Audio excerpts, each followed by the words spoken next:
अस्सलाम वालेकुम। मैं हूं फैसल तारड़। नवाज शरीफ को जी कूड़ेदान में फेंक दिया गया है। आज कप्तान की जानब से एस्टैब्लिशमेंट को आखिरी वार्निंग दी गई है कि आपने आइन का तो मजाक बना दिया। आप आइन को समझते भी कुछ नहीं है। आपके लिए आइन क्या चीज है? जब चाहे जूते की नोक पे रख दे, जब चाहे आप आइन का तमाशा बना दे, जब चाहे आप इसके साथ खेल जाए। आपने वोट की पर्ची की इज्जत और तकरीम का जो हाल किया है, आपने जो 24 करोड़ पाकिस्तानियों का सौदा किया है, आप जो हमें दीवार में चुन रहे हैं, बस बहुत हो गया। बहुत कर लिया एहतराम। इतना ही होता है, मजीद बर्दाश्त नहीं किया जाएगा। देखिए, खान ने तो पहले भी वार्न किया था और मुसलसल करते करते मेरे ख्याल से अब खान की बस हो चुकी है कि नहीं, इतना बर्दाश्त, इतनी बर्दाश्त होता है ना, इतना ही बर्दाश्त होता है। हर शख्स के बर्दाश्त का एक लेवल होता है। आप एंड ही कर दें, आप कहें कि देखिए हम जो है ना वो मुल्क की सलामती के लिए कर रहे हैं, हम बॉस हैं, हम डिसाइड करेंगे कि लोगों ने जीना कैसे है, हम डिसाइड करेंगे कि लोगों ने सोचना कैसे है, हम डिसाइड करेंगे कि ताकत के अंदर, इक्तदार के अंदर किसने आना है। तो ऐसे तो नहीं हो सकता। आप ऐसे तो दरिया के आगे बंद नहीं बांध सकते। लिहाजा आज खान ने बड़ा वाजिया पैगाम दिया कि सबसे पहले तो केपीके के अंदर जरा झुरलू फेरे। वो तमाम अनासर जो पार्टी जिन्होंने तोड़ी, जिन्होंने पार्टी पर जुल्म किया, उनको निशाने इबरत बनाए। और खासतौर पर आईजी केपीके को तो पहली फुर्सत में फारिग करें ऐसे करप्ट अफसर को, या जो हमारे लोगों पर जुल्म कर रहे हैं हम उसे क्यों बर्दाश्त करें। जो लोग हम पे जुल्म कर रहे थे, हम उनको आला ओहदों पर क्यों बिठाएं। और साथ ही कहा गया इनका एहतसाब करो, बुलाओ इनको कमेटियों में, इनकी इन्वेस्टिगेशन करो, एक एक चीज का हिसाब लो इससे। फिर उसके बाद जो असद कैसर की स्टेटमेंट आई, देखिए शेर अफजल मरवत की कोई भी स्टेटमेंट आ जाए, बैरिस्टर घोर की आ जाए, उसको बेशक आप सीरियस ना लें, आपके इमेच्योर हैं, नए नए आए हैं, लेकिन असद कैसर की बात को आप अंडर एस्टिमेट नहीं कर सकते। असद कैसर ने कहा हमें इतना मजबूर ना करें, हमें इतना मजबूर ना करें कि हम तमाम ऑप्शंस तोड़ दें। ये बड़ा वाजिया पैगाम है जीएचक्यू के लिए कि हमें इतना आप मजबूर ना करें कि हम तमाम ऑप्शन तोड़ दें। आप क्या कर रहे हैं? सीटें छीन ली, फिर आप ख्वाहिशात पूरी करने में लगे हुए हैं, मजीद सीटों आप छीन रहे हैं, मखसूस सीटें नहीं दे रहे। आप इतना जुल्म करके भी आपको चैन नहीं आया। आप चाहते क्या है?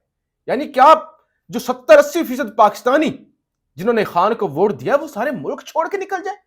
ऐसे कैसे हो सकता है? ये आज बड़ा वाजिया पैगाम है, यानी खान की जानब से ये बड़ा वाजिया मैसेज है। देखिए, एक तरफ तो पैगाम भेजे जा रहे हैं ना खान तक कि देखिए इस हुकूमत को चलाना है, चुप करके बैठ जाओ। गंडापुर के जरिए सुना है कोई पैगाम भेजे गए हैं, कुछ दीगर भी पैगाम भेजे जा रहे हैं कि बस कर दें, आप चुप करके बैठ जाएं, आपका भी वक्त आएगा, वक्त आने पर आपको भी मिल जाएगा, आप बनी गाला मुंतकिल हो जाएं, चुप कर जाएं, खामोशी इख्तियार करें। लेकिन पीटीआई ने, खान ने आज बड़ा वाज़ेह पैगाम दिया है। उसने कहा मैंने हर एक मुश्किल बर्दाश्त की है, गंदे से गंदे केस सहे हैं, ऐसी करैक्टर असैसिनेशन जिसकी कोई मिसाल नहीं मिलती। लिहाजा अब बहुत हो गया, नहीं किया जाएगा बर्दाश्त। आखिरी वार्निंग दे रहे हैं, हमें मुजाहमती सियासत करने पर मजबूर ना करें।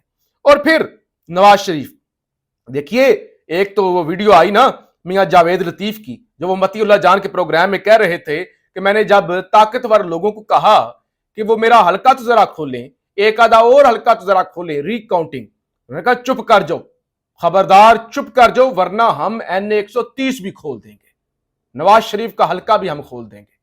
ये वीडियो आपने सुनी होगी, देखी होगी, ये बयान कल से चल रहा है कि उन्होंने कहा कि मुझे धमकी दी गई। ये जरा सुनिए आप। मैं ये बता दूं आपको कि जब मैंने किसी शख्स से बात की जो इलेक्शन से पहले भी मेरे साथ राब्ते में थे कुछ लोग, मैंने कहा कम से कम यार NA 114 और NA 115 को रिकाउंटिंग ही करा दो, तो उन्होंने फौरी मुझे कहा कि फिर NA 130 का भी कराएंगे, फिर NA 130 का भी कराएंगे, यानी नवाज शरीफ को भी हम फिर फारिग कर देंगे, वो भी खुल जाएगा। देखिए नवाज शरीफ ही क्यों, नवाज शरीफ को इस वक्त निशाने पर रखा हुआ है एस्टैब्लिशमेंट ने भी। और ये खबरें आ रही है कि नवाज शरीफ को फारिग कर दिया जाएगा, नवाज शरीफ मुल्क छोड़ के चले जाएंगे। नवाज शरीफ को बताया जा रहा है खबरदार, चूंचा करने की जरूरत नहीं है वरना तुम्हारे भी कपड़े उतर जाएंगे, हमें पता है तुम लोग कितने पानी में हो। यानी ऐसी ऐसी ऐसी जिल्लत में जिंदगी से तो मौत अच्छी होती है कि जब आपको इस हद तक आपको देखें, इस जीत से हार अच्छी थी। वो जीत कर सिसक रहे हैं, जीत कर सिसक रहे हैं। वो कहते हैं खबरदार कोई बात की तो, खबरदार कुछ बोले तो, वरना हम NA 130 खोल देंगे। वो क्या कहते हैं, सो जाओ बच्चों वरना गब्बर आ जाएगा। वो कहते हैं सो जाओ, चुप कर जाओ, किसी किस्म की चालाकी की जरूरत नहीं है वरना हम NA 130 खोल देंगे। उसके बाद जावेद लतीफ ने तो आत्मा ही रोल दिया। मियां जावेद लतीफ ने कहा कि नवाज शरीफ को इस्तेमाल कर लिया है इस्तेमाल करने वालों ने, यानी जिन्होंने नवाज शरीफ को इस्तेमाल करना था उन्होंने कर लिया है। तो नवाज शरीफ छुन्ने काके हैं, नवाज शरीफ को नजर कुछ नहीं आता, गूंगे हैं, बहरे हैं, डोरे हैं। कितनी दफा जो है वो नुसरत जावेद साहब ने कहा कि मियां साहब आपके साथ होना ये है, उन्होंने कहना कैमरा देख के हाथ हिला दें, आपके साथ प्रैंक हो चुका है। उन्होंने कहा नहीं था कि मियां साहब आप ग्वाल मंडी से भी नहीं जीत सकेंगे। उन्होंने कहा नहीं था कि ये आपको इसलिए लाए हैं कि जैसे वो मजदूर को लेके आते हैं ना, वो व्हील चेयर के अंदर बैठा के भीख मांगने के लिए, तो ये आपको सिर्फ इस्तेमाल करना चाहते हैं, आपके साथ हाथ हो जाएगा। नवाज शरीफ को कुछ नजर नहीं आता था, अब वो कहते हैं इस्तेमाल कर लिया इस्तेमाल करने वालों ने, और मुसलसल अभी इस्तेमाल किए जा रहे हैं क्योंकि हुकूमत हमें तो टू थर्ड मेजोरिटी का, हमें सादा अक्सरियत भी नहीं मिली, हमारी हुकूमत तो है नहीं, ये तो मजीद हमारा बेड़ा गर्क हो रहा है। तो ये जनाब नवाज शरीफ आप समझ लें कि जैसे कूड़ेदान के अंदर जा चुका है ना, कि इसके बाद यहां से नवाज शरीफ का सर्वाइवल जो नवाज शरीफ ने अपने साथ कर लिया है बेटी को वज़ीर आला बनाने के लिए सिर्फ और सिर्फ, तो लिहाजा नवाज शरीफ कहानी खत्म। फिर मोहम्मद ज़ुबैर जो नवाज शरीफ और मरियम नवाज के तर्जमान थे, रही से ही कसर उन्होंने निकाल दी। अच्छा, उन्होंने कहा कि जनरल बाजवा से मुलाकात नवाज शरीफ और मरियम नवाज के कहने पर की। 2020 में जो मेरी मुलाकात हुई थी ना जनरल बाजवा से, वो मरियम नवाज जब वो कह रही थी कि मुजामत होगी तो मुफामत होगी, और नवाज शरीफ साहब बड़े इनकलाबी बने हुए थे कि बाजवा साहब, फैज अमीर साहब आप जिम्मेदार हैं। तो जब वो जर्नैलों के नाम ले रहे थे ना, साथ ही साथ वो जो है वो मुलाकात के लिए मोहम्मद ज़ुबैर को भेज रहे थे। उन्होंने कहा मुझे भेजा गया था, मैं गया था, फिर मेरी दूसरी मुलाकात भी हुई थी, मरियम और नवाज के कहने पर ही हुई थी, और इसीलिए तो मुझे उन्होंने कहा कि मुझे तर्जमान बनाया गया था। इन मुलाकातों के बाद ही अगर मैं पार्टी पॉलिसी से हट के जाता, ये मुलाकातें करता खुद ही, फिर तो मैं बागी था, फिर मुझे तर्जमान तो नहीं बनाया जाना था मरियम का या नवाज शरीफ का। तो लिहाजा इनकी ये कहानी भी आज खुलकर सामने आ गई। वो जनाब रूस गए में सिकंदर सुल्तान राजा साहब मुबस्सर बन के, वो इलेक्शन का जायजा लेंगे। ऐसे भी प्यूटर को पता नहीं क्या हो गया है, रूस की भी कुछ समझ नहीं आती। वैसे तो प्यूटर भी एक डिक्टेटर ही है, लेकिन उससे वो मुतासर किस तरह से हुआ कि सिकंदर साहब जरा आप हमें भी गुर बताएं, जरा आए ना, कैसे आपने वो 24 करोड़ लोगों को राम कर लिया, किस तरह से आपने गेम डाली है, किस तरह छुरी फेरी है, जरा आप हमें भी बताएं। अच्छा, और वो सफीर बनाने वाले ख्वाब भी गए, जब वो सारी भांडा फूटा तो फिर इलेक्शन कमीशन को वो प्रेस रिलीज जारी करनी पड़ गई। एक जी वीडियो आई है आज, ये असद तूर साहब की वालदा की वीडियो है, काजी साहब से अपील कर रही है, काजी साहब मदद करें। कहती है काजी साहब आपको पता है मेरे बेटे ने कुछ नहीं किया, काजी साहब आपने कहा ना मेरे बेटे को छोड़ा जाए, काजी साहब अटॉर्नी जनरल ने कहा ना कि मेरे बेटे पर जाली मुकदमा बनाया गया, मेरा बेटा 10 दिन FIA की हिरासत में रहा है, वो 7 दिनों से अडाला जेल में है। मैं भी अपने बेटे से मुलाकात करने के लिए गई हूं हाई कोर्ट से इजाजत लेकर, काजी साहब मेरे बेटे से मुलाकात नहीं करवाएंगे, काजी साहब मेरे बेटे का कोई कसूर नहीं है, काजी साहब प्लीज मेहरबानी करें मेरे बेटे को छोड़ दें।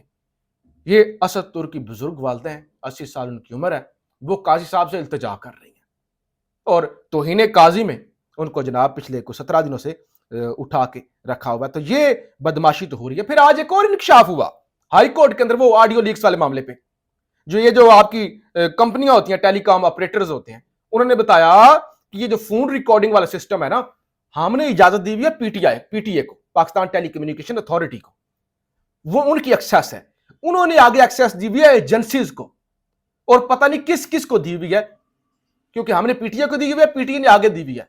तो लिहाजा उन्होंने कहा कि ये जो जितने भी मोबाइल फोन है उनकी रिकॉर्डिंग होती या नहीं होती हमें नहीं पता, लेकिन एजेंसीज के पास इसकी एक्सेस है। और कल भी एक इंकशाफ हुआ था कि पाकिस्तान के 70 से 80% फोन है जिनके अंदर वायरस है, और उनके जो है वो मोबाइल फोन हैक होके 1 मिनट के अंदर उनका सारा डाटा और सारा कुछ जो है ना रिकॉर्ड सामने आ जाता है। तो यूं किसी की प्राइवेसी यानी मोबाइल फोन भी हैक, जिसका दिल करता है हैक करो, जिसकी दिल करता है गुफ्तगू रिकॉर्ड करो और उसको वायरल करो। तो आज ये भी वाज़ा होगा कि ये सब कुछ एजेंसीज करती हैं। फिर सुन्नी इत्तेहाद कौंसिल ने जैन कुरैशी को कौमी असम्बली में पार्लिमानी लीडर नामजद कर दिया है। सुन्नी इत्तेहाद कौंसिल की तरफ से स्पीकर कौमी असम्बली को दरखास्त दे दी गई है। तो लिहाजा अपोजिशन लीडर उमर अयूब और पार्लिमानी लीडर वो अब शाह महमूद कुरैशी के साहबजादे जैन कुरैशी हैं। बहरहाल ये कप्तान की जानिब से फैसला हो गया है, वार्निंग दे दी गई है कि होश के नाखून ना लिए गए, अगर कोई इंसान का बच्चा ना बना तो फिर मामलात हाथ से निकल जाएंगे। और इससे पहले भी खान ने कहा था कि मामला श्रीलंका की तरफ जा रहे हैं। और आज भी खान से पूछा गया, खान साहब ये रमजान है तो आपके साथ क्या सलूक कर रहे हैं, कोई सारी अफ्तारी मिल रही है? खान साहब ने कहा मैं मलंग बंदा हूं, जो कुछ मिल जाए खा लेता हूं, मुझे इन चीजों की परवाह नहीं है, मुझे अपने मुल्क की परवाह है। पाकिस्तान जिंदाबाद।